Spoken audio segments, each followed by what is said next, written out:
ඔව් ඔව් සහෝදරවරුනි මෙන්න උණු කැවුම් නිවේදනයක් මේ කාණ්ඩ මේ රටේ මංකොල්ලක් උපාධිකාරයෝ ඉන්නවා කියන්නේ රාජ්‍ය ආයතනවල මෙන්න බලන්න මොනරාගල දිස්ත්‍රික්කයේ මොනරාගල ප්‍රාදේශීය ලේකම් කොට්ටාසය තුල මතු කැටිය කියන ග්‍රාම සේවකයා වසමේ දිත්තා සුලිකුණාටුවෙන් විපතට පත්වෙච්ච අයට දෙන්න තිබ්බ වන්දි මුදල් වලින්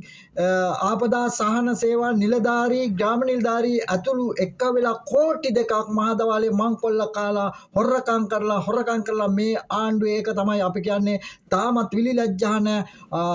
ගහෙන් වැටිච්ච මිනිහට ගොන යනවා වගේ වැඩක් සහෝදරවරුනි වෙලා තියෙන්නේ මොනරාගල ප්‍රාදේශීය ලේකම් කොට්ටාසය තුල මතු කැටිය කියන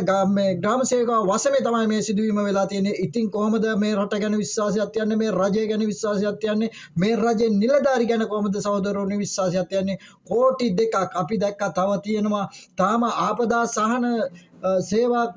වලට බැරි වෙලා තියෙන ආපදා තත්ත්වෙන් අවතන් වූවන් සෑහෙන පිරිසක් ඉන්නවා. ඒ කට්ටිය තාම නිවස් කරා ගෙනියන්නවත් බැරි වෙච්ච කොටසක් ඉන්නවා සහෝදරවරුනි. විලි ලැජ්ජායි දුකයි කඳුළුයි තාමත් කුජීතයි මේ ග්‍රාම නිලධාරි මොකටද තියලා මුන් එල්ලුම් ගස් යවන්න ඕන ප්‍රසිද්ධිය වෙන්දේසි කරලා මරන්න ඕන සහෝදරනි එල්ලලා මරන්න ඕන නිකන් වෙන්දේසි කරලා මරන්න ඕන ඒ තරම් ග්‍රාම නිලධාරි වරුන්ටත් විලි ලැජ්ජායි ග්‍රාම නිලධාරි වරුනි ඔබලවත් මේකට ක්‍රියාමාර්ගයක් ගන්න විලි ලැජ්ජා මේ එක ග්‍රාම නිලධාරියෙක් නිසා ඔබලා සියලුම ග්‍රාම නිලධාරි පරම්පරාවම ඉවරයි ප්‍රාදේශීය ලේකම්තුමනි ඔබතුමා මේ සම්බන්ධව බලන්න ඉතාමත් කුජීතයි අස්න්ත අසරණ අයගේ